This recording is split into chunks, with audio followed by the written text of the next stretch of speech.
Hello and welcome back to Keto Homestead with Jess. How are you guys doing tonight? We've got quite a few people in here. Heritage Heart Homestead. Hello. Jess, how are you guys doing tonight? CB, hello and welcome. Donald Morris, Wendy Benjamin, North and South Homestead.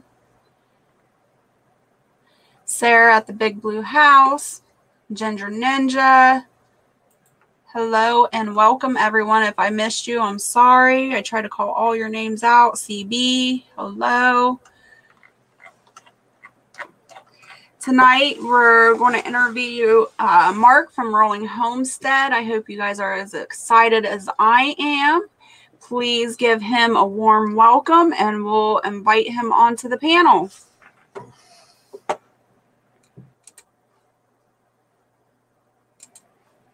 How's it going? Good. How are you? Pretty good. Good. Good. Huh? I said good. How's everybody tonight? We got Homestead Aquarius just jumped in. Thanks for coming in. Donald, how you doing? Heritage Heart, good to see you. CB, good to see you. Ginger Ninja, good to see you. Wendy, good to see you. Big Blue House, North and South. We got a party in the house. Yeah, we do. If anybody in here has a community tab, please go ahead and share us out. I forgot to do that too. Better hurry up. I know it.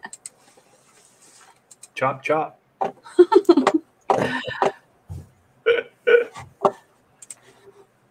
Share. I always forget to share on my own community tab, like my own lives.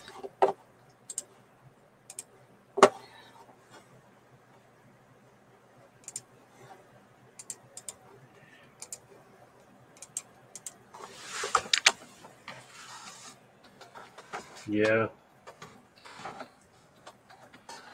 What do we got going on in here? Fox it. All right. So I guess the first thing I'd like to ask you is, what is your channel about? My channel's about homesteading for the main purpose. In the summertime, we do homesteading, and in wintertime, we do bushcrafting. And so what I did is I combined the two together, where homesteading and bushcrafting come together as one. Some of the same traits that I do out in the woods, I do here in a homestead too. Okay. Hello and welcome, Viper. Hey, Viper, good to see you.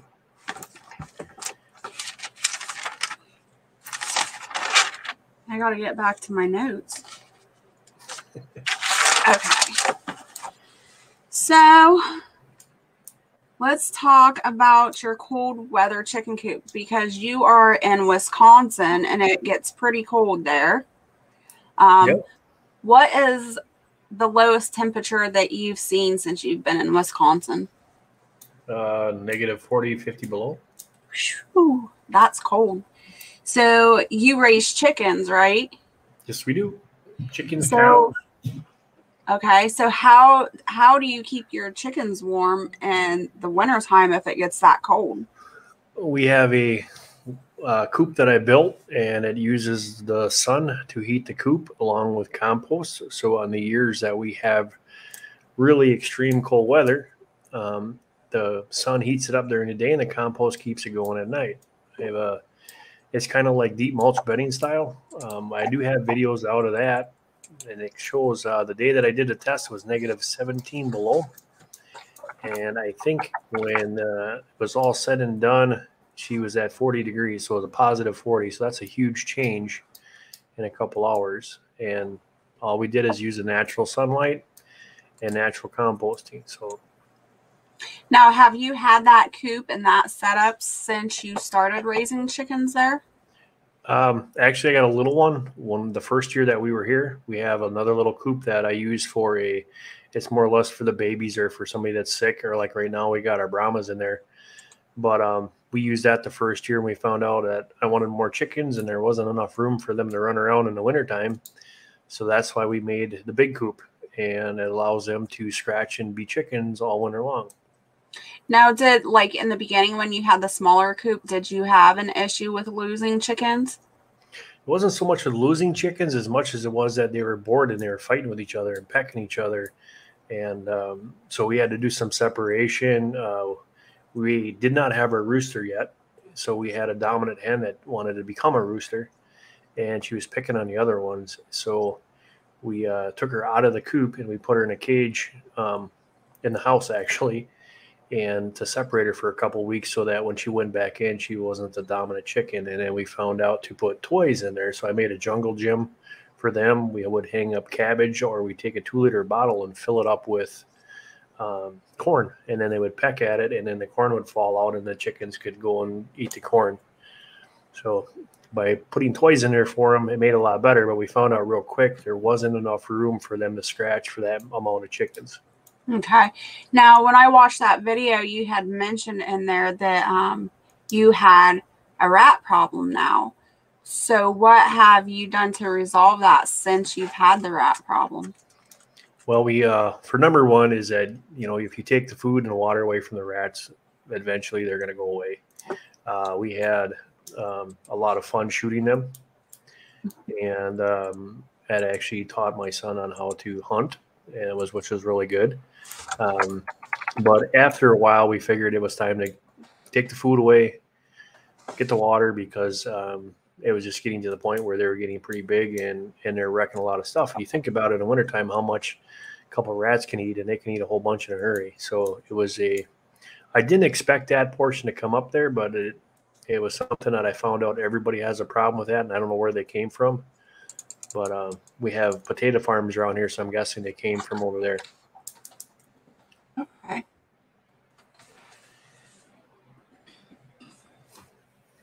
Do you have any other predators in the area that have tried to get into that chicken coop?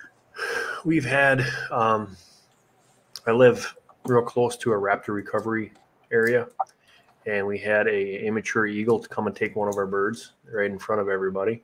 Oh, wow. Right by the front door. I have a video of my big rooster standing out there going after one of the eagles that are trying to fly around. We have turkey vultures. We have fox.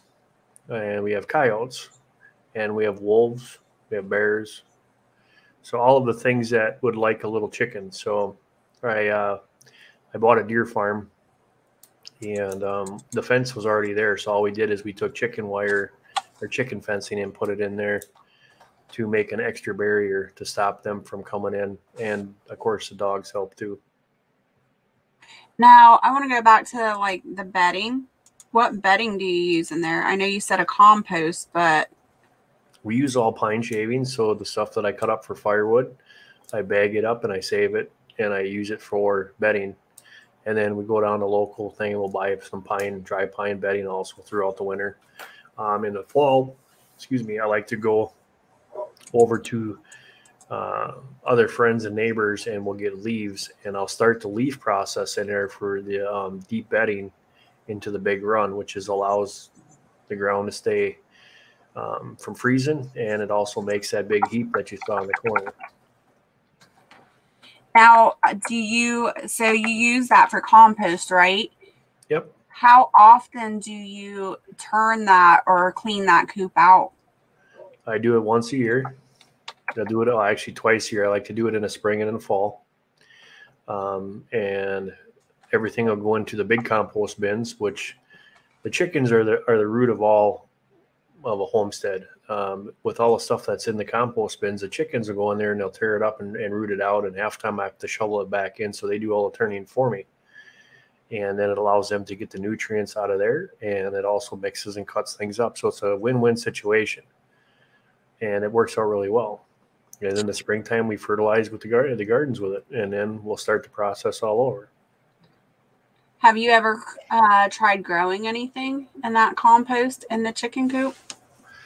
I tried to do some edibles and some, not edibles, some microgreens. I actually threw some corn up in there one year some scratch for the chickens, and it was actually growing. It was December 26th, if I remember right, and I had green shoots coming out, so it was enough to, the heat and the warmth in there was enough to have stuff grow. Wow, that's awesome. Now, do you find that there's any like a lot of an ammonia smell in the coop from doing it this method? If you got it right with your carbons and so you got your live matter and you have your carbons, so it's, if you have the right mixture, it isn't bad. There also is an electric fan in there, so if it gets above a certain degree, the thermometer kicks in, it kicks the fan on so the chickens don't get overheated. And I also have vents on the top of the roof so it can draw fresh air in. It's not completely shut tight. It's not completely closed. There is fresh air coming in there. But the only time I think it got really bad when I was doing that was in the springtime when it really started to warm up and the panels were still on there. Then it would get bad, but then I would just clean it out and we're starting all over. Did you ever have an issue with them overheating? Had that ever happened? Nope. Welcome in, Gardener Josh and Pete's Little Homestead. Thanks for coming in. Let's see what else I have for you. Making me sweat over here, aren't you? You feel like you're in the hot seat? I was going to ask you about your chicken toy, but you already talked about that. Yeah. All right, let's talk for a second. Let's do something fun. Let's talk about your Carolina Reaper pickle egg challenge. So Go ahead. I got this idea. There's a very few people in Wisconsin, especially in our area. We're in zone 3B, 4A in that area. So it's really hard to grow those kinds of hot peppers. And we grow the Reaper, the Scorpion, and we also the Ghost. So we have the 3 hottest peppers that are on there. So it's also known as the Ring of Fire. Well, I had this brainy idea as I made some summer sausage. I've made a lot of snack sticks, all that kinds of stuff with Reapers, Ghost peppers, jalapenos. I made them with anything and everything with peppers. Well, I had this idea that I was going to try pickled eggs because I love pickled eggs, but I never could find a spicy pickled egg. And I've tried all kinds of different peppers and I couldn't get the heat that I wanted. So I had this idea as I was going to take some of my Carolina Reapers and throw it in there. And when I first test I tried, they were spicy, but they were nothing to knock you out of the ballpark. So I decided to throw a couple extra in there, and I think I put too many. So on the Reaper challenge, where you actually see me eating the pepper, yes, they are very hot. My face is on fire, my mouth is running, and my eyes are watering, and I can only eat one pickled egg. Normally I have a few. Now, was this like a challenge with other people or just you doing that yourself? There was just a Reaper challenge that was going out as make something with Reapers and eat it. Okay. So I decided to do one with pickled eggs. And how long did that jar last you? Not too long. I took a few times. I took them to work, and the kids ate, or the oldest ate a few of them, and I ate the rest of them. But it was one of those that you can only have one at a time. So one a day is good enough. All right, so everybody in the chat, I am dropping Roland's link to that video. Go check it out. It's pretty comical. I got a good laugh out of it. So when you get a chance, check that video out.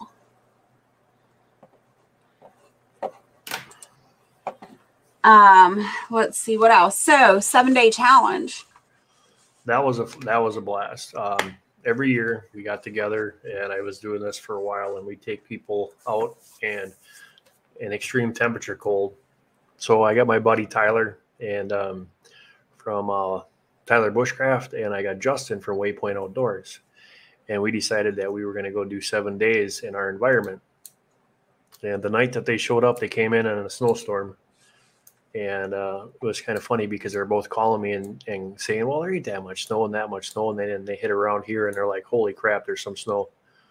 And we spent 7 days out into minus 30, 40 degrees at nighttime. And they got a real lesson about what Wisconsin weather is all about. Okay. So like you said, there's several different people that went with you. Like, how did you pick those people or choose those people to go out with you? I choose them by their style. So you have the survival niche on YouTube, and you have the bushcraft community. And it was really rare for people to see a homesteader do that. But I had a bushcraft channel before that. And with my military experience, I like to go out and camp in the middle of the wintertime. One, you don't have the problem with bugs. And two, you get to see what your skills are made out of, because everything we do, we make by hand. So there's no taking tents out there. There's no taking nothing. Everything that you sleep in is what you make. Okay. So do you still do those challenges? We do. We had it set up. We were going to go to up in the Rocky Mountains with the whole state that the world is in right now. And with the border shut down, we weren't able to go. I'm hoping that this following winter that we can have it back up and running again. But with the way everything was rolling and everybody being locked in their house, we weren't able to do it this year. Okay, so like say somebody on YouTube just wanted to go do that 7-day challenge with you. Could anybody just get a hold of you and do that? They'd have to be vetted, and they'd have to show me some, because it's when you're out there, that's a dangerous situation, and you have to have some kind of skill set that you're going to be able to handle it out there. People found out real quick that when the cold hits you down to the bone, it's very hard to warm up. Tyler found that out himself the hard way. He tried to do a Walmart challenge with gear from Walmart. It didn't work out too well. So you have to have the right kind of gear. You have to have the right kind of skill set to do that. And then we check out to make sure everything is good. And then, so if you have the abilities to do that, I know I have a few friends that are wanting to go and try that this next time around. And one of them is Single Dad Homestead. So Chris wants to come up here and try that.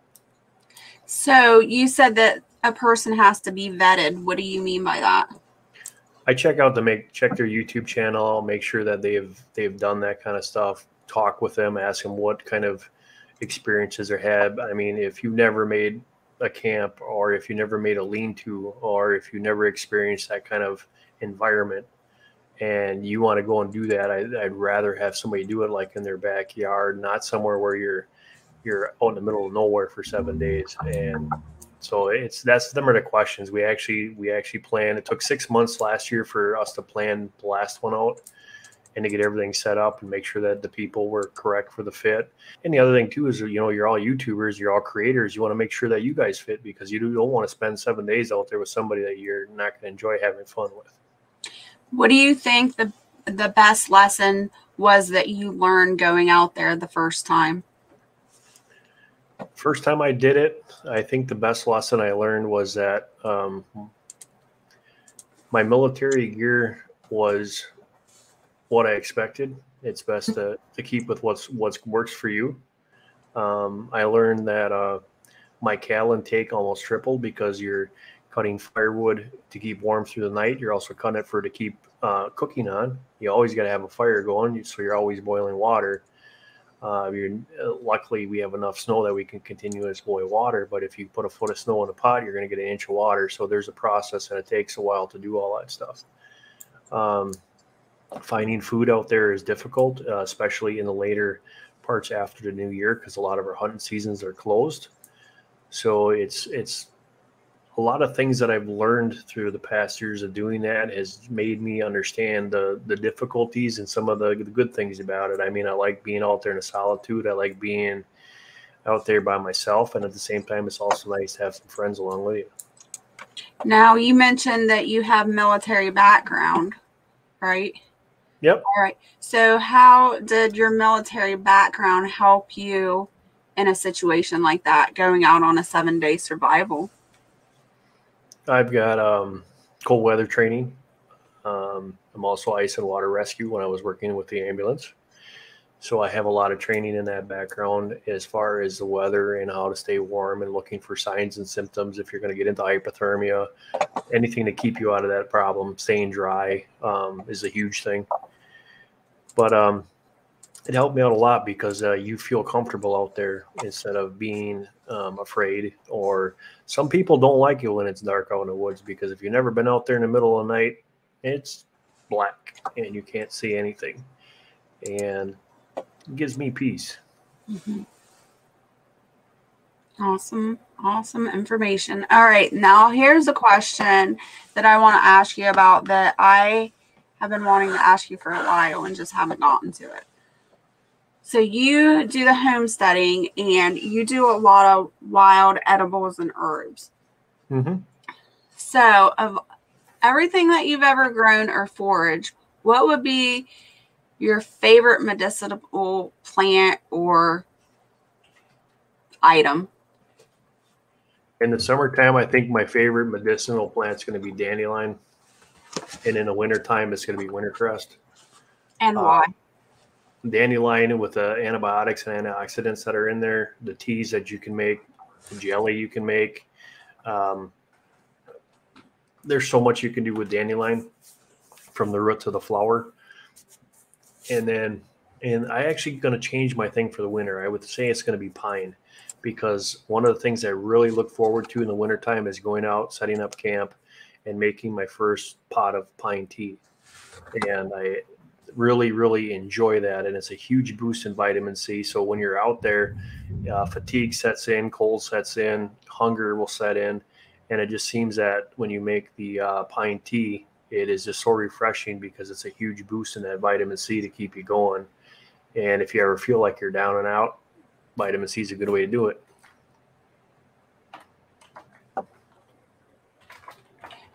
All right. What would be your favorite vegetable that you grow?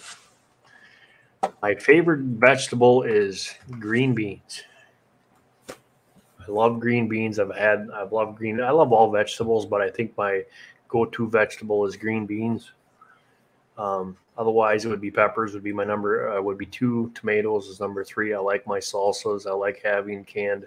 I love canning in general. So making my own ketchup, my own spaghetti sauce, my own whole tomatoes, crushed tomatoes, Rotella, all the different things that you can do with tomatoes and peppers and all that stuff. But that would probably be my main one, would be green beans. Simple. Okay. So I heard a rumor that you're pretty good at educating people on homesteading and the lifestyle that you live. You heard a rumor, huh? Yeah. One of the things that when I started the homestead, I wanted to teach people how to thrive, not just survive. And that's how we tied the bushcrafting in, is when you go out in the woods and you're thriving, you're having fun. If you're surviving, like the military taught us to go from point A to point B. You're coming home. You're not staying out there. It's a totally different style. So I want to take it a little bit farther and actually thrive out there. I wanted to get it so that if I'm at the homestead, or if I'm getting out in the woods. And an old man told me one time, Stein North, he says, the best thing you ever can do is thrive. Just don't survive. It's no fun. And he's absolutely correct on that one. And you can apply that to your life in general. Anything that you do, it's better just to thrive in it. If it's your job, if it's your homestead, if whatever you're doing, thrive at what you do. Do your best that you can. All right. So between you do all 3, bushcrafting, homesteading, and prepping, do you think starting out as a newbie of these areas are about the same? Or would you give somebody different advice per different area? I would probably give them different advice. I would tell them, in the days that we live in now, build a homestead up. It's a renewable resource. You're always going to have, when that land is set up and ready to go, you've always got food. You always have animals. You have renewable resource. So if you have chickens, they lay eggs. You have a rooster, you got new chickens. You got a garden. You save your seeds. You got seeds to plant the following year. Fruit trees, they come back every year. If you got, it's a rotating window, so it's a really good thing. We use a lot of flowers so that we can have our stuffs pollinated. If you look at my garden videos, you're going to see a lot of flowers next to the gardens, and that's just so that we can bring the bees in. The apple trees do the same thing. So we use that if I'm going to go into the bushcrafting. Bushcrafting is a skill set. So if you're just a beginner in bushcrafting and you want to try it out for the first time, I always told everybody, try it in your backyard and do baby steps. You know, don't go plant yourself out in the middle of nowhere and try to think you're going to make it. And work your way up to going out there. I'm now up to the point now where I like to do a lot of hammock camping. So I'll take the kid and we'll go hammock camping in the summertime. It's fun, quick, and you get your stuff set up in 10 minutes, and then you can enjoy your time out there. And in prepping, you can take your homestead and you can turn it into the ultimate prep. Now, I have a question for people that don't know. What would bushcrafting mean to you? What's your description of bushcrafting? Bushcrafting was later on in the beginning was called the pioneer, or the bushman is if you go on the other side of the pond. And then you have woodsmen or settlers. Canada, they have a different name for them, I think. But more or less what it is that you're able to go out into the woods and thrive out there no matter what you're doing. You can physically carve yourself use tools. If you're using axes or saws, you can do that. Carve yourself out a bowl. You carve yourself out silverware. You can light a fire. You can cook on an open fire. You can make some sort of shelter, or you can put up a shelter, and that you can have a good time out there. To me, camping was if I pull up a RV or a camper, that ain't camping to me. That's just move my house out somewhere. I like to go where I have to crawl to get through and find an opening next to a creek or next to a river or a pond, and just have some solitude and have a good time. To me, that's camping. And a lot of people don't like that. And the bushcraft skills will let you do things that you couldn't normally do. That's a skill set that was lost back from the pioneers and from the settlers. They all did that naturally every day, and it was called homesteading. Now, my next question would be, so you did the 7-day challenge in the winter. Have you ever considered doing like a bushcraft challenge? When we do the bushcraft challenges, there's so many bushcrafting channels out there right now. Mm-hmm. So yeah, I guess I wouldn't oppose it. I mean, we did a lot of stuff with tools, and we did a lot of stuff with the pots and pans. I think I had my early part of YouTube career. I have a lot of bushcraft videos that are out there. And then when I changed it over to the homesteading, my bushcrafting now is just more in the wintertime. So it's more, then it turns into the winter challenges. Okay. Oh, I'm trying to think. We went through all my questions really quick. I'm going to have to start writing extra questions down. Oh, how about your cattle? You said you have cattle. How many head of cattle do you have?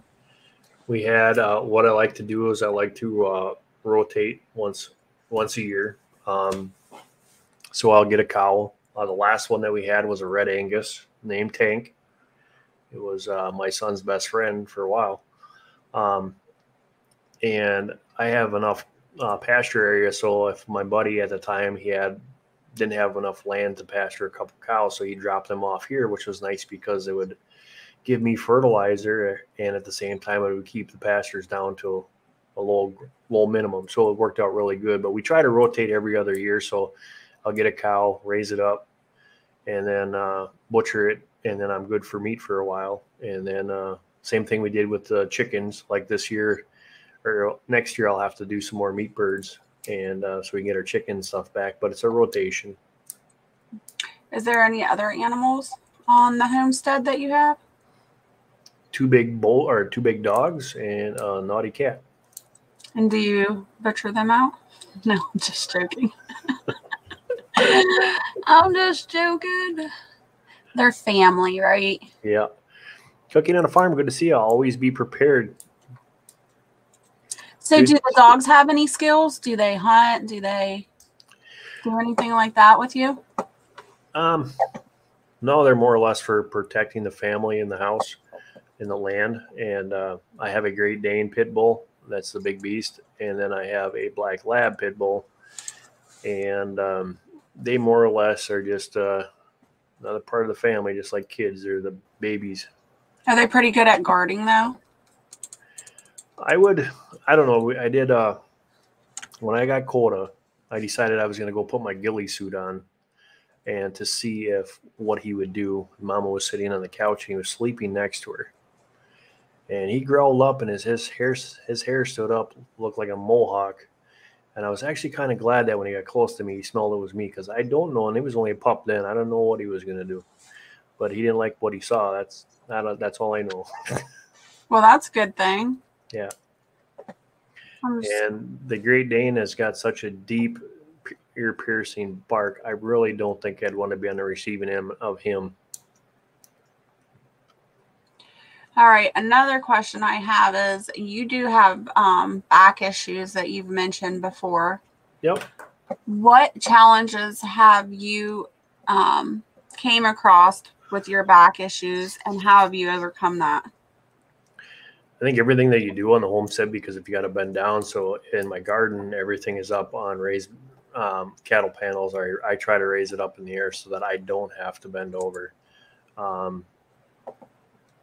That's pretty much what I do. Otherwise, I just take my time and, be careful so I'm not over exerting myself, because I do have a full-time job off of doing my other stuff. So I can't be off of that. So the cattle panels, are you using those in raised beds, or are you using those in the ground? We had them in raised beds for 2 years, and I actually pulled them out this year. And we're going to put them in a big garden, and I'm going to build a greenhouse out of those cattle panels. And then I'm going to just use my boxes for herbs and some of the other stuff that I can actually put in the boxes where they'll do well. The panels did okay. The tomatoes did okay. The green beans did all right. But I think we could utilize that space a lot better with putting basil and all of the other greens in those, and then we can concentrate on the bigger stuff in the big garden. Okay. All right. I think I have all my questions answered. Is there anything else you would like to add, Rolling?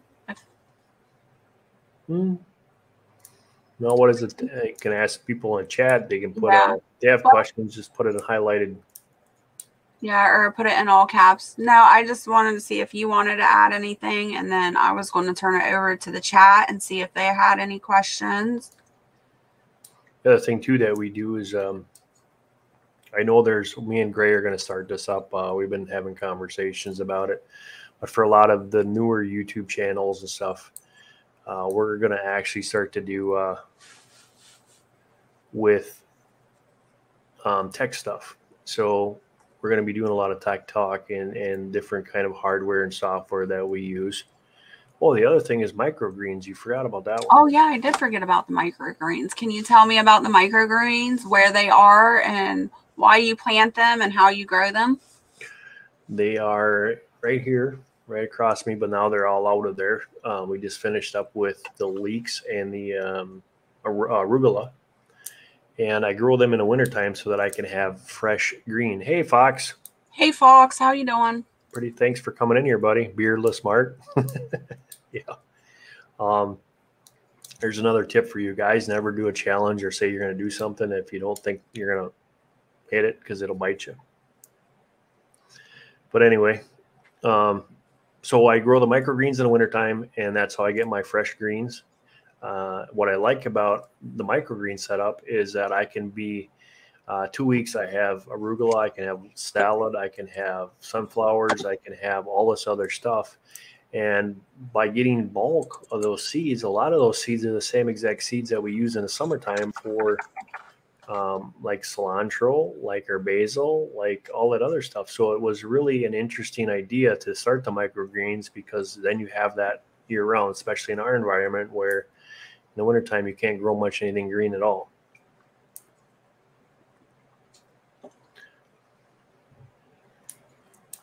I'm sorry, there was a question in the chat. I'm trying to scroll back. I saw it. It was South Florida. Yes. I have a problem with my seeds sprouting. Any ideas? One of the things that I learned for getting your seeds to sprout is first your base mix. I don't know. I'm kind of a rebel when it comes to that because they if you look on anything, they say that not to use compost for sprouting your seeds. Well, I go in my compost bin every year and I dig out and I fill up a 5-gallon pail and I fill up my seed trays, and that's what I use for your growing mix. If once in a while I'll put some Pro Mix in there, and then what I do is I double tray it. So I got one tray has got the slits in the bottom, and then I got another tray that is just for the water. So I will fill from the bottom up. And when I sprout my seeds, I put a heating pad underneath it, and I put another tray over top of it so it's dark. So until I see my seeds sprout, then I remove the top tray and I turn the lights on, and then we're ready to go. I found it was the best way to do the sprouting is the seeds for some reason like it dark. But South Florida, my question to you would be is what seeds are you having problems with? Is it because some seeds have to be soaked before you can plant them or start them? Mm-hmm. And Dr. Prepper was asking the last time we were on a live, we were talking about bronchitis or pneumonia and how and what was the cure for that or remedy, and it was the onion. That's what we were talking about. Do you use cold frames at all? Nope. Okay. I bought a lot of herbs from Mountain Rose Herbs 4 years ago and never opened them. Would they still be any good? They should be there in sealed containers. You'll find out real quick. I used to do Mountain Rose Herbs also, and I found out the first time when I was trying for bulk. If you're not making a whole lot of teas or if you're not doing tinctures or stuff like that, try to get the smaller amount so that you can use it up.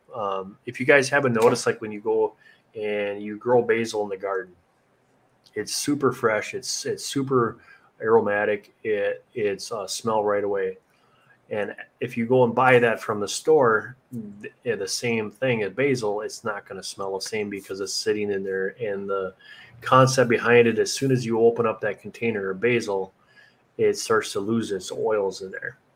So the smaller the package, the better off it is when you open it.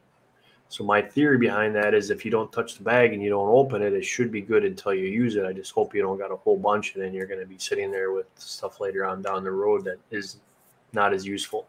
It's going to be useful, but it's not going to be at its prime. Great information. Do you use compost tea in your garden? I have in the very beginning somewhat. Otherwise, if it is, it's the only time it's a compost tea is if I leave compost in a 5-gallon pail and it rains. Okay. Let's see. I wanted to say goodbye. Somebody's leaving. I can't. Joy's Blessed Life. Thank you for coming in and have a good night. We'll Thanks see for you coming next in, Joy. time. And then there was another question. Have you tried hydroponics? I thought about hydroponics a long, hard time. I was going to try hydroponics. I just find that I like having my vegetables in the soil, the vitamins, minerals that come out of the dirt because I'm building my soil. So one of the biggest things about gardening is just not growing the vegetables. You have to grow the soil. It's the most important thing about any kind of garden. And when you get to that point where you can drop a seed and grow whatever you want, you have a very rich soil. And your vitamins and minerals that are in that soil, you're going to consume when you eat that vegetable or plant. So with hydroponics, they do it with liquid. And I know that you can grow it faster. They get bigger. There's a lot of things to it, but I'm just old fashioned and I like my stuff in the dirt. Yeah. Do you do any of your own seed saving? Yeah, absolutely. I see one there, our Firefly Farm, to use newspaper or cardboard for weed control. I use my compost or wood chip for weed control. The other thing is we do have a lot of our stuff is black matted. So that is where a lot of our, like in a big garden, 90% of it's black matted. So I don't have any more issues with that.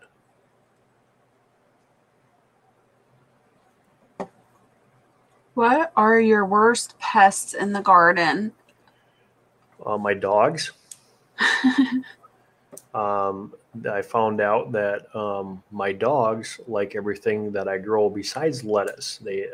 Coda does not like lettuce, but he likes everything else. And I figured out a long time ago, if the dog likes it, it's got to be good for you. Mm-hmm. And they really like the gardens for vegetables. But I would say if it is, would be the chickens, because if you ever seen a chicken in a full blown garden that's been going pretty good, they will, if you got 20 some of those, they will destroy your garden overnight. So I've had that happen already, where a chicken got out or flew over the fence because we forgot to trim their feathers, and I get up in the morning and my cabbage heads are all pecked out. So Hello, Bushcraft family. Thank you for coming in.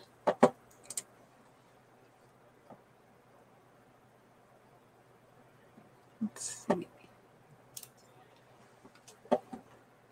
Have you ever thought about raising mealworms for your chickens? the worms that are in the compost, Mm-hmm. they are phenomenal. We go out there for fishing too. So when we do fishing, all I got to do is run in the compost, and the chickens are right behind me when they see the shovel coming.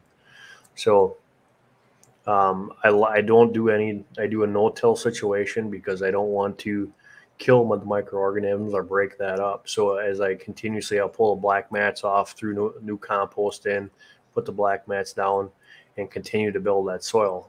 In my tomatoes and stuff like that, I'll put in crushed oyster cells, which is a slow release of the potassium and calcium, mostly calcium. The potassium side of things, we'll put stuff in there to feed them that way as much as I can find naturally.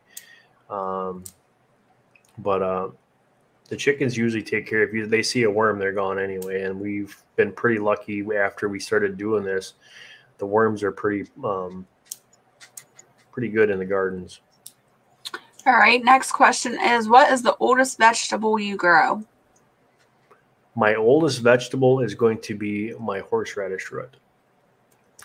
It came from my great grandpa, which my uncle had for many years, and then he passed it down to me a couple of years ago. So that root is probably somewhere between 50 to 75 years old. Awesome. And now they are just humongous. Now, let's see. Dr. Prepper would like to ask, are there any plants that make good mosquito repellent? They call them mosquito shockers. Anything like, what's that candle called? Citronella. They have citronella plants that you can use that is great for mosquitoes sometimes. Wisconsin, I think, is like Canada. It's their state bird is a mosquito. What I found works best is mixing a Listerine mouthwash in a spray bottle with some water and have at her. You smell nice and fresh, and the mosquitoes don't like you. Garlic works good too, but I found out I've taken a garlic clove and put it on my arm, and a mosquito landed there and bit me anyway. So another thing that I do sometimes, especially when I'm out in the woods, is what I'll do is it's called a hobo torch, and it's a punky piece of wood that you start on fire, and the smoke keeps the bugs away. Next question is, let's see, what is the hardest thing for you to grow? The hardest thing to grow for us is going to be, we just were talking about this last night, the other night. What the heck are them things called? Little Brussels sprouts is going to probably be the one. I cannot, for some reason, Brussels sprouts are difficult to grow here, and I think muskmelon is going to come in right behind them. What about okra? Yeah, I can't grow okra. It's too cold here. Yeah. But have you tried? Yep. I tried, and I got 2 okras off 4 plants. So plants were good, but okra was just, there's not enough heat in the day up here for us to grow okra. Oops. I guess I asked that question wrong. It was supposed to be the oddest, not oldest. Oh, the hottest thing that I grow? No, oddest. Oddest. Mm-hmm. I would say the oddest thing that I'm going to be growing for the first time this year is going to be eggplant, because I've never I had it when I was a kid, and I found out that I didn't like it. So I never had it again. Well, I found out that I'm going to be trying it again this year, and I'm going to be growing some dinosaur kale. So that's going to be about the oddest thing that I grow around here. One of the things that I like to do is the plants that I pick to grow for the season, I want it to be beneficial. So if it is the theory of the three, as that's coming back from my military background, is I want it to have three purposes. So if it's a medicinal and an edible, that's great. But I look at cal intake, the benefits from that, the vitamins that are in that, and that's what we pick to grow. Okay. Hello, Harvey Black. Thanks for coming in. Harvey, good to see you, buddy. Bomber Steve. Do you plant any ornamentals with the edibles? What? Ornamentals. I can't say that word yet. I grow nasturtiums. I go with some of the flowers that I use is probably going to be at marigolds. Marigolds keeps the bugs away, critters away. That's about it. But I don't grow anything as far as if I can't eat it, I don't want to grow it. So you make tinctures. This is a question on my own. You make tinctures and stuff like that. What would be your top 2 tinctures that you make? I'm going to say it's chaga, and it's going to be a garlic tincture. And then I would go to thyme tincture. The chaga is just all around number 1. Garlic is a very strong antibiotic, and thyme is good for coughs and sore throats, stuff like that. Thyme and honey, wonderful thing. Yep, Heritage Heart nasturtiums are my favorite. I like they're spicy. They're great in salads, and they're good decorative. I like them a lot.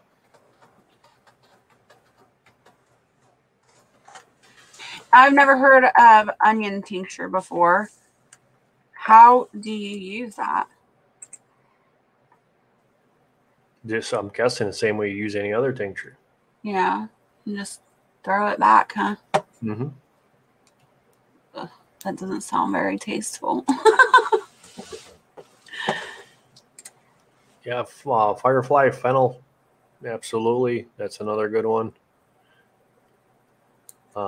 Any kind of edible. We have yarrow on the property. We have plantain, purslane, chamomile. So that all grows wild. And then I got mullein, dandelion, thistle. That's all wild and out in the pasture. So I usually keep that where it's at. I like the dandelions in the boxes because they have humongous roots and they're easy to pull out in the fall time instead of going and trying to dig that up.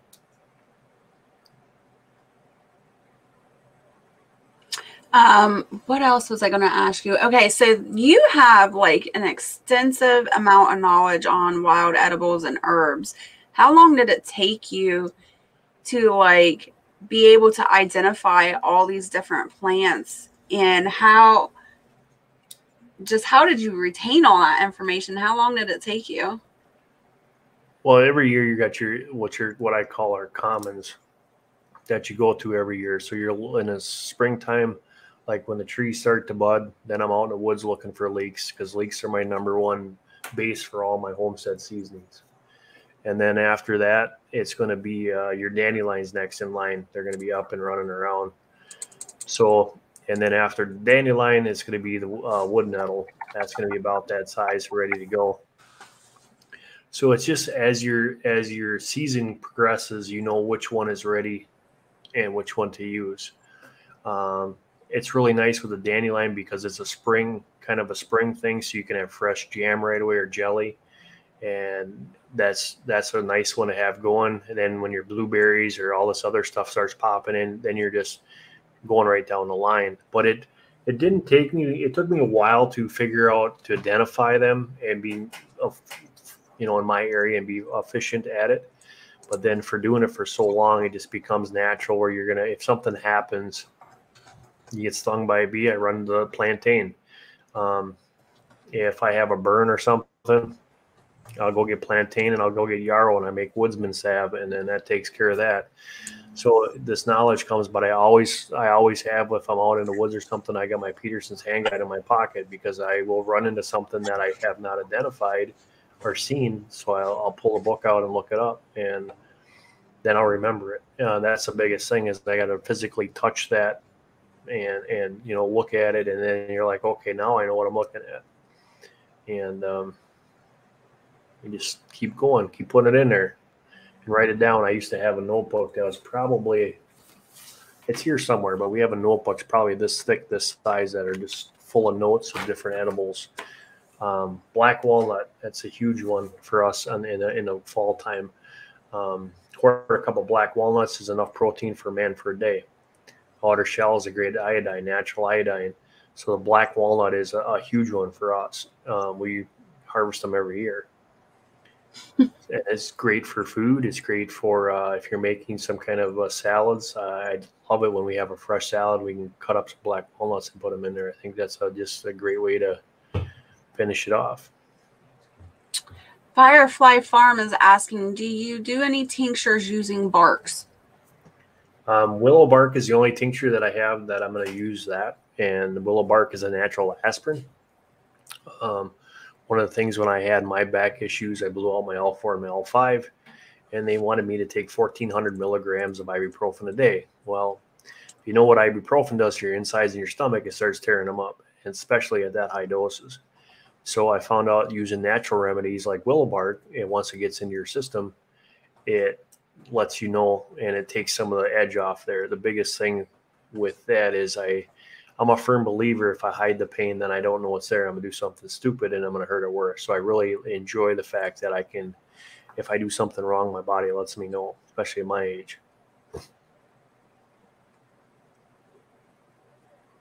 With the way the things are going right now, what's the best thing to grow?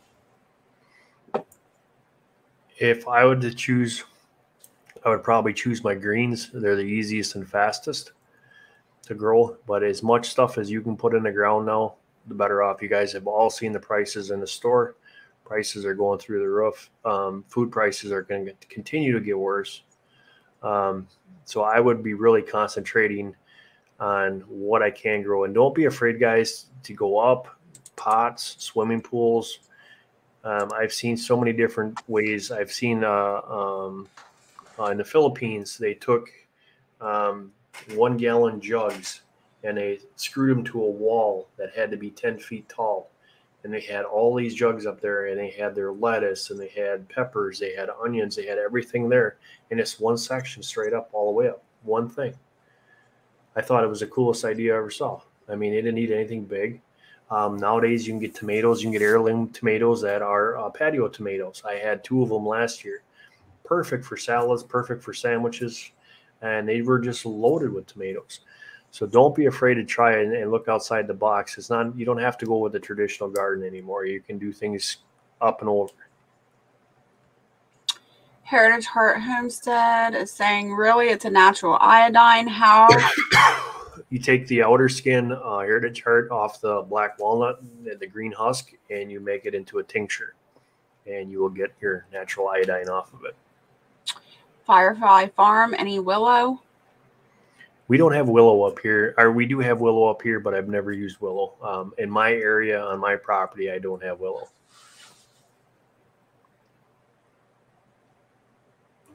We have birch, so I use birch. Birch is another good one. Sap in the springtime, easy one to grab. And, birch itself, you can hit it's called an ambient layer. So that's also a good one.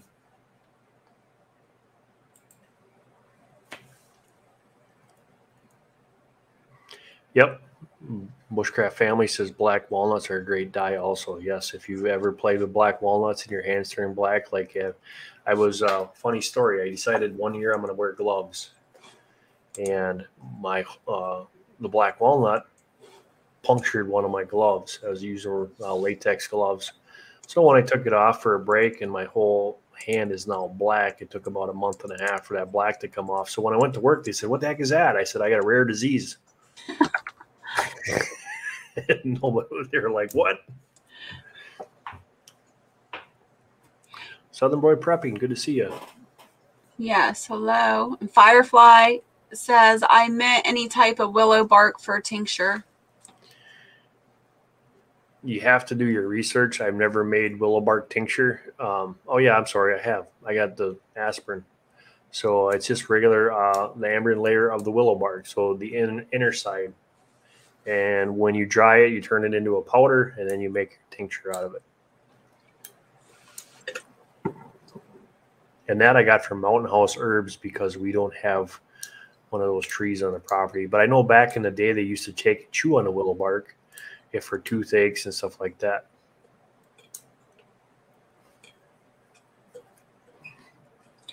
Now, do you also grow the toothache plant or no?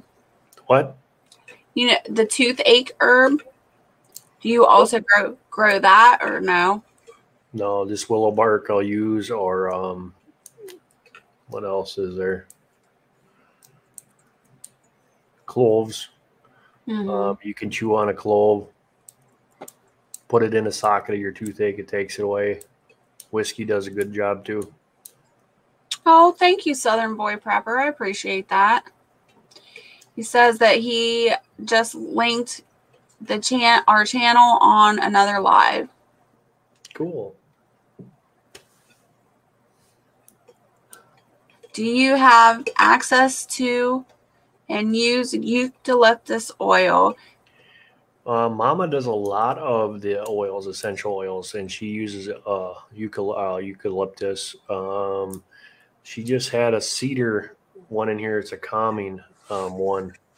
And sometimes when there's a virus, there's another one called for it's a flu virus essential oil. It's a mixture. So she's on top of all of that one. I don't do too much with oils. All I say is, hey, get that thing started, and she takes care of it. Firefly is asking about licorice root. Licorice root is a very good if you're looking for a sweetener. Some people are sensitive to licorice root, and licorice root, from the research that we found, can cause hair loss in some people. So if anything that you're doing with your wild edibles, you really want to do the test and make sure that it's safe for you. Some things are fine, like I can eat purslane just fine. Some people have to cook it. They can't eat it raw. I know other people that they can't with their greens, like their kale or stuff like that, causes issues that they have to blanch it or before they can eat it. So I just want to say Carla and Fringe just jumped in. Hello and welcome. Hey, Carla. Yeah, Heritage Heart. If you look in the books and the research that we found out, and this is just because it happened to Mama, we were using licorice root. I was using it as a sweetener and one of the teas, and we were using it was raspberry leaf tea with licorice root, and all of a sudden clumps of hair are coming out. So we just stopped using licorice root, and the problem went away. Southern Florida would like to know if you wouldn't mind him asking you what your age is. I'm 46.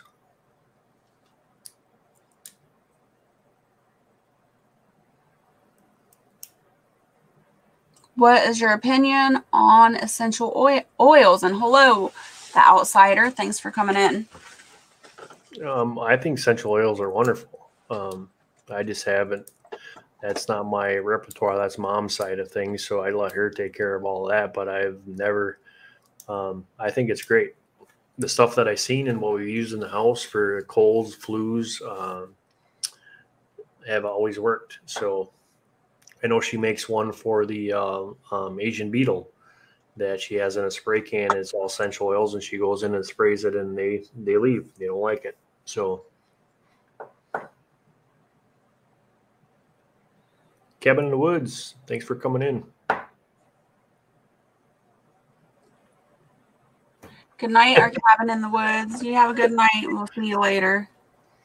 So far, thanks. Yeah, I'm still a young pup. So I get up in the morning and I don't feel like it.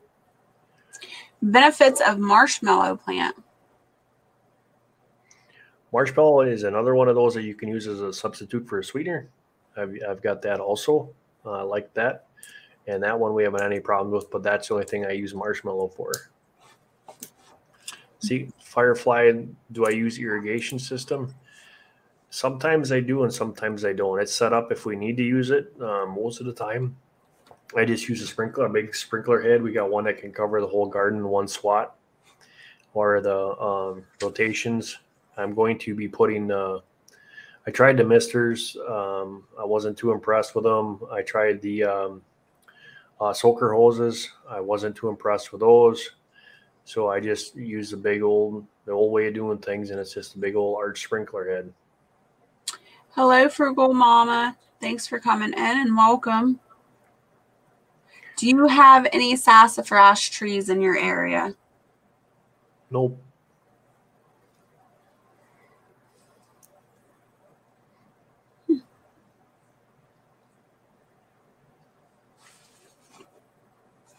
No, that was Bushcraft Family wants you to hear Jess say sassafras.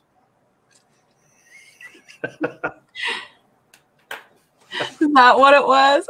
Yeah. Bushcraft, don't be mean to me. Making fun of my accent again. Homestead Aquarius, do you have a root cellar? Yes, I do. Where can you find wild lettuce seeds? I'm trying to find it for just in case. I don't know where you can find the seeds. We have wild lettuce here. I'll tell you, if you're going to do wild lettuce, really do your research.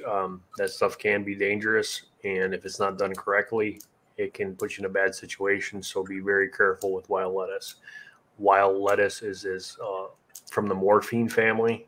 For those that don't know what wild lettuce is, and it was used in the old days as a pain remedy. But they're cooking it down and stuff like that. So Southern Florida, I just turned 50. I'm feeling it. I hear you, brother.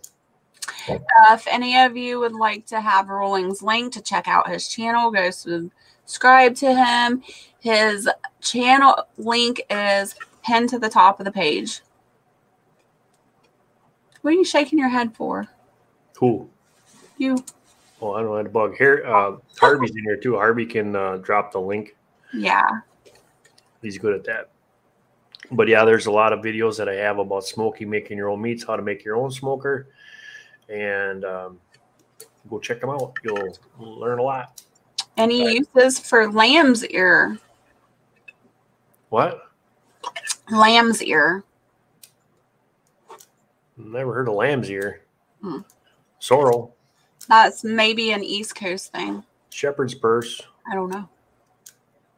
Wood sorrel. Hey, Zach. Yeah, goats are really good. Our goats, I had a goat when I was a kid. And after what I saw it did to cars and eating license plates and everything else on the homestead, I never said I'm not getting any goats. Thank you, Firefly. We appreciate that.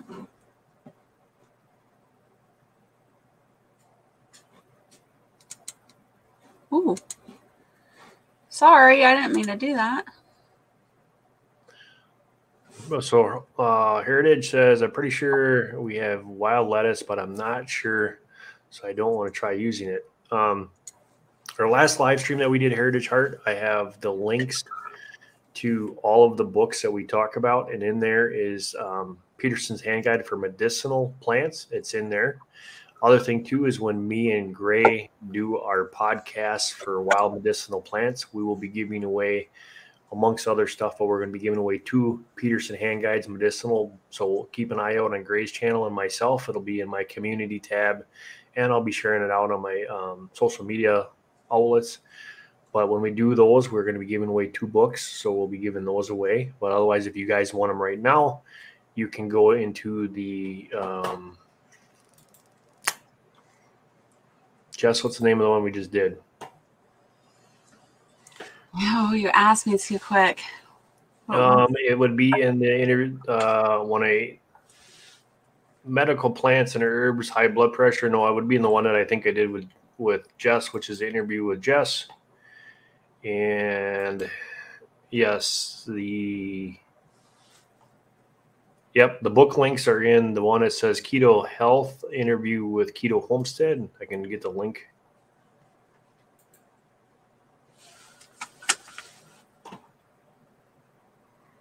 Interesting. There it is.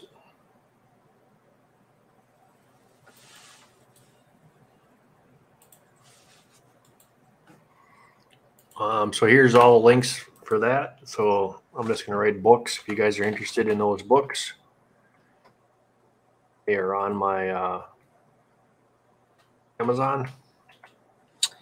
Southern Boy Prepper is asking, do you have a toothache tree, and what do you think about it? A what? A toothache tree. No, the only thing I use for toothache would be the willow bark. I got that off of, I think I got a pound of the powder back when I got it from Mountain Rose Herbs, and I just made the tincture. Most of the time, if you got a toothache, cloves are the best. Actually, your dentist, if you have a root canal, the gel that they give you is that clove. Excuse me, it's a clove. So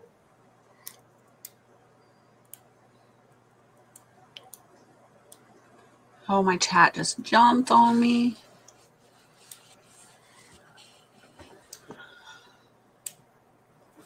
I'm looking for more. Emily, good to see you. I probably said that I've seen you before. Barnyard chicken.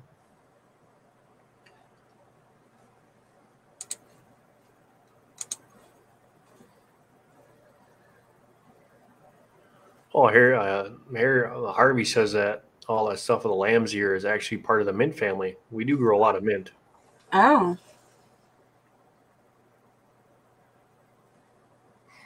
I've heard of it before, but I've never grown it or really researched anything about it. We use mint for kids with stomach aches and stuff like that. If they have a tummy ache or something like that, you can go and tell them to go chew on some mint. I use it in the summertime for a nice refreshing drink, especially if you're working outside. I'll take that with some real ice water in a container, and I'll take some leaves and crumple it up and throw it in the glass of water, and it's a nice refreshing drink. Firefly Farm, do you do anything with foxglove? Is it dangerous?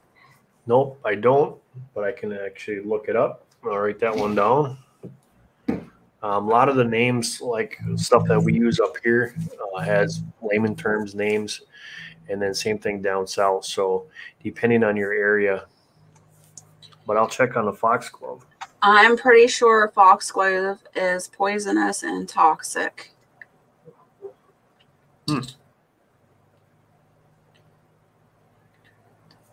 The toothache tree is different in every area. There are so many species called that.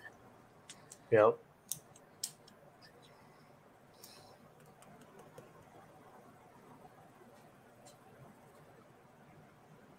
Lamb's quarter. Okay. Yeah.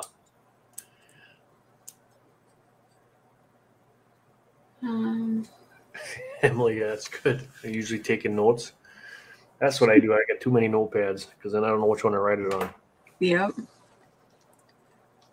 Just to clear up about wild lettuce, it's called opiate lettuce for its pain-relieving effects. Mm-hmm. Yes. But not an opiate or addictive. It is an edible. Very true. Every plant, that's one thing I like about plants is you can't get addicted to it because the plant is constantly changing. Not like the stuff over the counter. The reason why Big Pharma and all these other places don't want you to use wild medicinal plants is because they don't get any money for it. Yes, Heritage Heart Homestead says foxglove is toxic as well. Saltwater born. Hello and welcome. Homestead Aquarius, are you folks off grid? Nope. But we can be real quick. Everything is set up on the homestead so that if by chance we do lose the juice, we can still go on our daily lives without too many interruptions.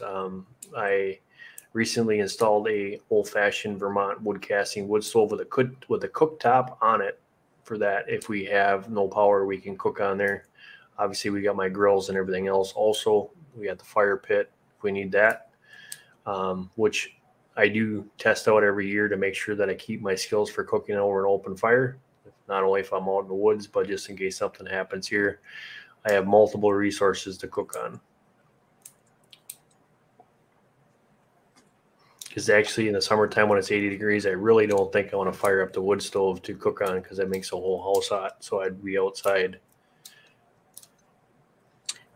Yeah, that would be awesome. Wendy Benjamin is saying, I want to make a wild lettuce tincture this year. Yeah, just do your research on that stuff. The stuff is, from my research on is, the stuff is amazing. The Chinese used it way back when. It was the Indians used it. So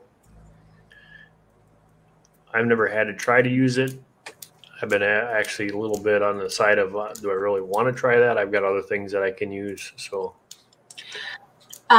Mark, I am sorry, but I have to use the restroom, and you have 2 questions there at the bottom of the chat. I'm going to run to the restroom and let you handle those questions. Okay. Homestead Aquarius, what's my next big plans for my homestead is going to be starting the seeds and get the garden done. Like I said, the next one is we're trying to make a semi-permanent greenhouse. The problem where I live, the winds are terrible, and whatever we put up, it has destroyed. So the old way of the old plastic over the greenhouse concept, it lasts a year and it tears it right up. So our next big project is going to be is putting in a greenhouse. And then the firefly, do I grow ginger? I do in pots. Ginger is just like turmeric. It's a tropical plant. So we will get the knobs and we will start those in pots. And then I put it out on a deck in a nice warm spot. Dr. Prepper, have you heard anything about apricot seeds helping with cancer? Health store near me sells them, but I'm ain't allowed to say what they're used for, which is helping cancer. I've heard of that, Dr. Prepper. Yes. Have I tried it? No. I use Dr. Prepper.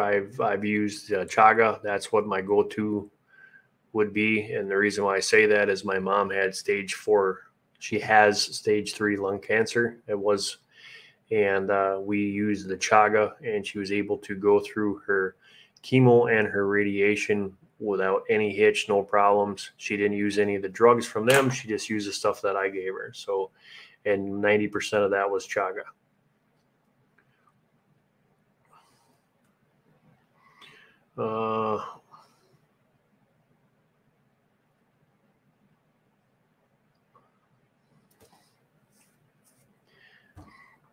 Let's see what else you got going. I want to also mention the Big Blue House Homestead. Thank you for putting that in there. All herbs should be researched and talked to with doctors before taking medication. Herbs don't mix well sometimes. So true. Yeah, what happens that works for me may affect you differently. So I've been doing this for a while, and I'm pretty confident with what I do and with what I eat, but absolutely check it, do your tests, make sure your doctor says it's okay. I've used garlic to lower blood pressure. I've taken with a chaga, but yeah. Do you what? Oh, go ahead. Said Homestead Aquarius, the chaga and turkey tail mushrooms are used for cancer treatments. Absolutely. Big Pharma does not want you to know that information. Yeah, and I found out too, like when you search, I was talking to someone today, another homesteader, and I was talking about researching herbs because that's one of my things I want to learn more about. And every time I have tried to research herbs in the past, of course, on Google, it seems like they put these big, huge disclaimers and all these bad things that could happen to you if you took this herb or did that herb. So growing and using herbs have always been kind of intimidating because I've never had a community to talk to about it before in years past. And now that I have all of you, like, I've learned so much on herbs and things that I couldn't have learned on Google. Dr. Pepper chaga is a polypore. It's a growth on the side of a tree. And it grows on the side of a birch tree. The birch and the chaga work together to help each other. Chaga takes about 15 years to become fully mature. If you do find some, do not harvest the whole thing because you will lose it. You've got people asking, what is chaga? Is chaga a mushroom? Yeah, I just said that. You know, okay, sorry. Firefly, what is chaga? I guess I'll share what chaga is. Chaga is a super medicinal.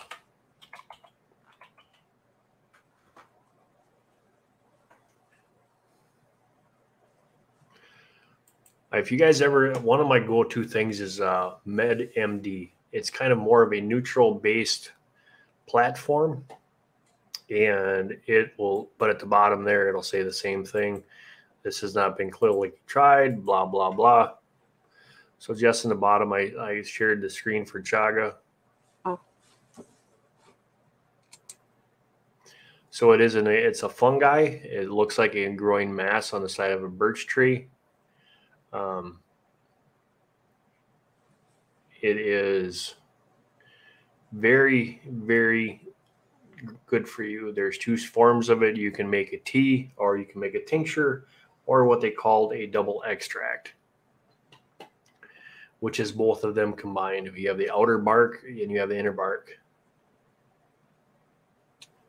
Now, where does chaga grow? Chaga grows mostly, if you look at it, is from about the lower half of Wisconsin over to Maine, up and into the Northern Territories. Chaga is found in the northern part of the hemisphere in a cold environment, and it is harvested in the winter time. I thought I saw that question also. Now, if somebody lives in a region that doesn't produce chaga, what would you suggest them to do if they wanted to use it? I would suggest that if you can't find a friend or somebody that can harvest chaga for you, I would do the same thing that I did for you, and I showed you the link where you can get it from. Yes. So I'm going to go ahead and drop that link in the chat if anybody is interested. This was the most affordable chaga that we could find on the internet when we did research it. And you get a 4-ounce bag of chaga for $22. Here to chart. Yeah, I had no idea about chaga. Chaga is a wonderful thing. It's kind of like it's in the same category as ginseng. Ginseng was also in one of those that is very potent. It was over harvested, almost extinct. That's why it moved down here, and very expensive. It's one of those herbs that there was legends created from it. There's been wars started over chaga. I mean, not chaga, ginseng. In the southern states, people have big time problems because people are stealing their shang. And up here, the same thing with we have wild shang here also, and we have chaga. So in the early part of back about 100 years or so, it was in Siberia, Russia, China. It was over harvested to the point where it was disappearing. So if you do see one or happen to get your hands on one, it is a rare thing in some areas, and it's to be respected. Don't take it all. But when I say that, these things can get up to like 15 pounds. They're huge. So some of them gross you can find are just massive. Now, how do you consume chaga? Tincture tea is a way to consume it. The traditional steeping of tea will not work with chaga. Chaga is steeped in a process that takes a long time. Mostly it's done in a slow cooker. And if you're doing fresh chaga and you're not doing the tincture style, it's one of the, you do it 3, 4, 5 times to get that extract out of there. So it's quite a progress. That's why it's, if you go look on Amazon right now, I think an ounce of chaga is $40 for the tincture. It's a very time consuming process. I thought I saw Ginger Ninja taking off. Good night. Yeah. Thank you for coming in. Good night, Ginger Ninja.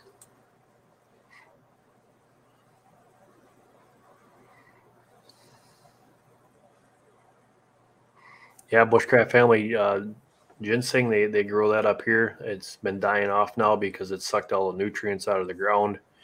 But they made some really good money off the ginseng farms back in the day. Is the yellow root part of the ginseng? I'm probably guessing, yeah. Okay.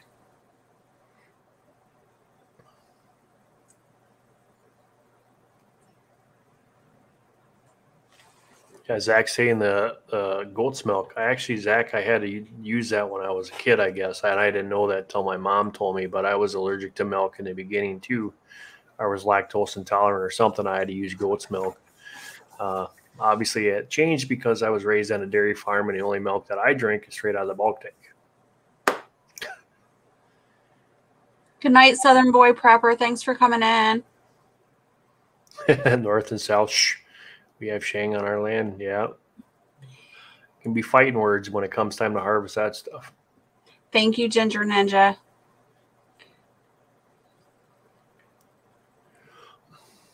Well, Bushcraft family says no. So I'm assuming the yellow root is not the same as ginseng. Okay. I don't know what yellow root is then. Never heard of it. Bushcraft family is in Ohio as well. He's actually not too far from me. Oh. Well, thank you, Cooking on the Farm. Absolutely. I'm gonna have to come up to Ohio and steal all the Shang over there. They won't even know I'm there. Yeah. Well, as far as I know, it's not like crazy, like way Southerners, like Kentucky and things like that. They get like crazy over there. Yeah, they got battles over there, man. You go up in the Ozarks or up in the Appalachians and stuff like that. Yeah, they get nuts. And I've never heard of anybody acting crazy like that around here. I've heard a few people that found them up here, some wild Shang, and they marked it, and somebody came by and found it also and cut the top off of it. And then they're like going back to go get it. And they're like, I knew the plant was here. What happened? And somebody just came by and snipped the top off of it so they could come and get it later on. Bushcraft family says golden seal. Okay, I see what. Yep. Thanks, Pete. Bushcraft says not much here anymore. Yeah, it's last year we had 1,500 tags for ginseng, for wild ginseng, and I think if I remember when I looked, it was like 200 or 250 or 500 people were the only one applied for it. So there wasn't a whole lot compared to what they had out there, which is a good thing, meaning people don't either, number one, they're not getting licensed and going and harvesting it, or it's not a big thing to do. Yeah. Like I know in some areas too that they can't, it's illegal for them to go get wild leeks. Canada's that way. You can only have a certain amount in your possession, or it's a $10,000 fine or jail time. Wow, I did not know that. So if you guys, anything with your wild edibles or your medicinal, you go and check out your local DNR and see if you have, if you don't have your own land and you're going on private land or public land, if there's some kind of law stating about harvesting. I know now I'm seeing signs on some of the public lands about harvesting. So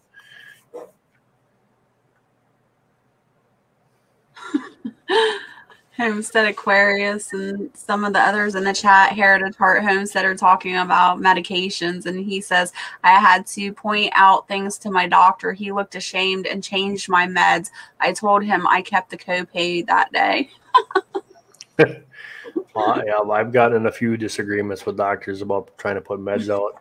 Heritage Heart says, Zach Morris, I don't know. I just know they own them.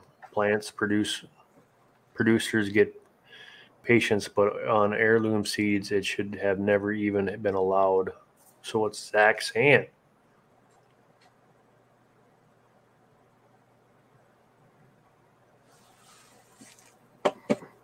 Yep.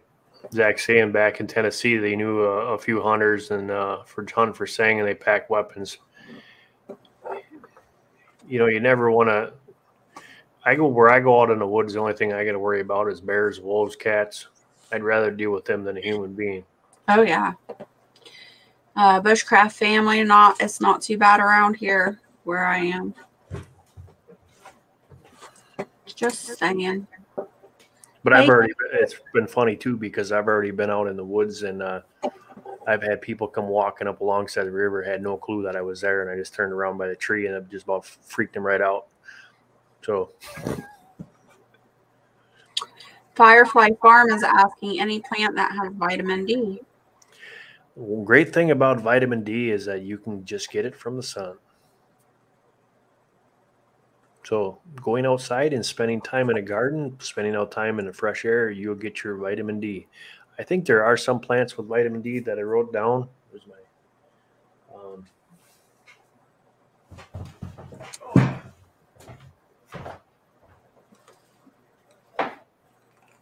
obviously, if you're lactose intolerant, but drinking whole milk from the bulk tank.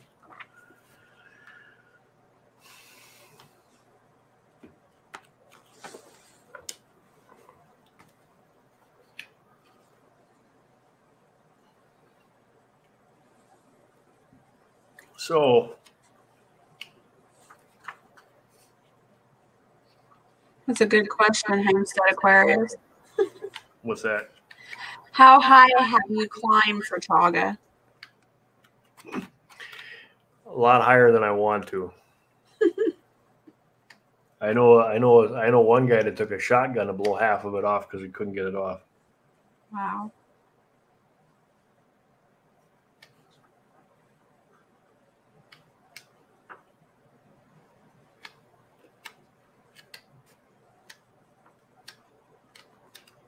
Oh, where's all my... When you have to bug out, what's the first things you should pack? I would go for the 5 C's. Who said that? South Florida. Oh, I look up for the 5 C's. Your fire, which is combustion, cover, cordage. That's what I pack first. And then after that, I fill her up.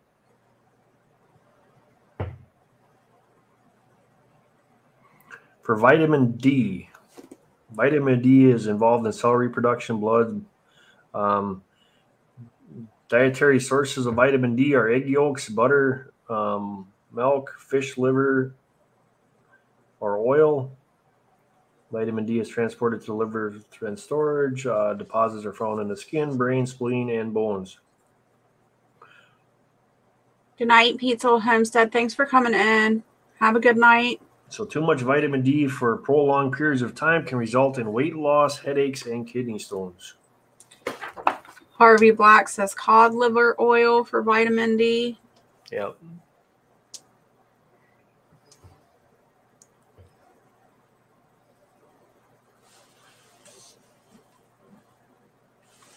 All right, we'll take a few more questions. It's almost 1 o'clock, so we're going to wrap this up, but I'll wait a couple more minutes for a couple more questions. Is there anything else you want to add, Mark?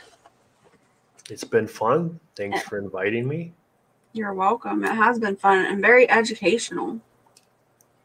It always is. Yeah, guys, Harry, guys at work, Harvey, if you could drop Gray's link in the chat, there'll be a lot of this covered in some of the stuff that me and Gray are going to go into pretty good depth with our wild medicinal podcast that we're going to be doing. So if you guys want to learn about that, keep an eye out for that.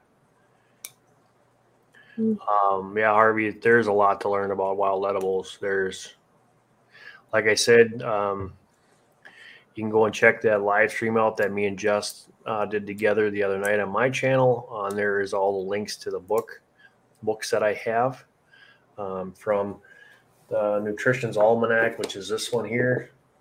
This is a really good one. The Petersons are on there.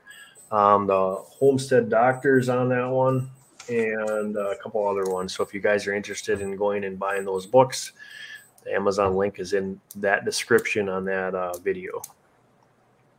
You have another question. Do you eat bugs? Not if I don't have to. Have you ever done it though? Yeah.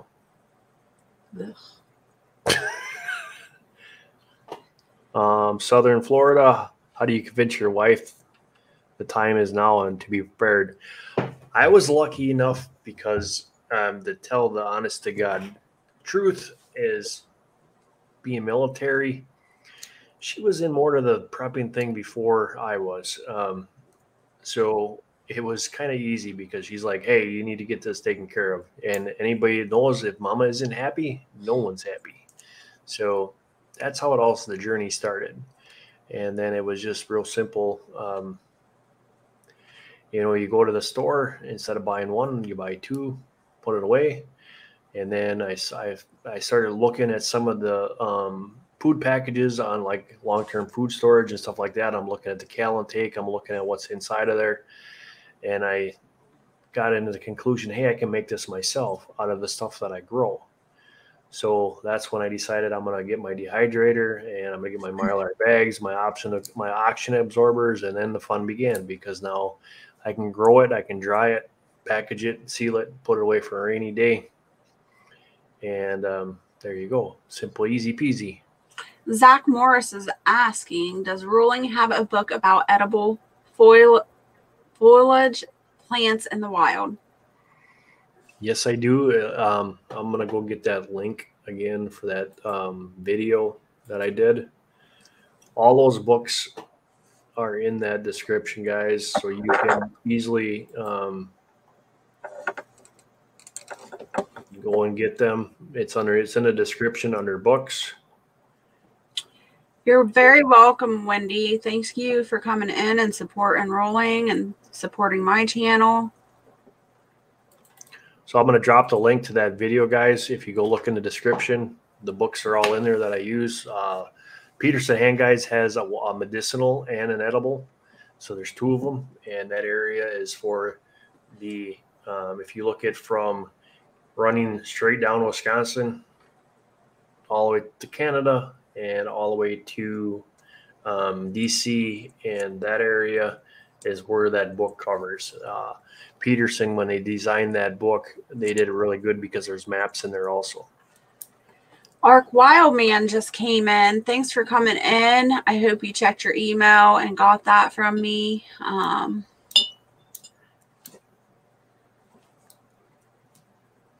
The far north has have you thought about an underground or earth sheltered greenhouse? That far north? We do actually have a few houses that are ground houses. I heard that in the wintertime, you're short on vitamin D. Up here, our sunlight is limited. So you're only getting, if you got your windows on the south side, you only got the main rooms of that getting that kind of sun. So I've never really thought about it too hard. I probably would after a while, figure I'd be claustrophobic if I had to live in the ground that long. Good night, Sarah at the Big Blue. Why can't I say that tonight? Good night, Sarah. Have a good night. I'm getting all tongue twisted tonight. Thank you, South Florida. I appreciate that. You're welcome, Firefly. I hope everybody learned at least something here tonight. And Mark was able to educate you on something new. Hope so. But we'll be doing a lot of this. I've been asked by a lot of people. Yep. So. All right, you guys, it's 4 minutes after 1. I want to thank you all for coming out and hanging out with us and learning with us. And I want to thank all the moderators that worked hard to drop the links and help us out. And thank you, Mark, for coming on my channel and letting me interview you and getting put in the hot seat. It's always fun. So everybody out there, I hope you stay happy, healthy, and safe. And we'll see you next time. At Rolling Wild Levels, do you have a channel? Yes, I do. It's if you go to the very top, she has it pinned up to the top, South Florida. She has a link. Let me. Also, while you're doing that, I just want to say to everybody in the chat, I do have a disclaimer below in the description. You're welcome, Harvey Black. Thank you so much. There, Harvey threw it up. Thanks, Harvey. There you go, South Florida. You're welcome, North and South Homestead. All right. You guys all take care, and we'll see you next time. Take care, all. God bless. See you in the next one.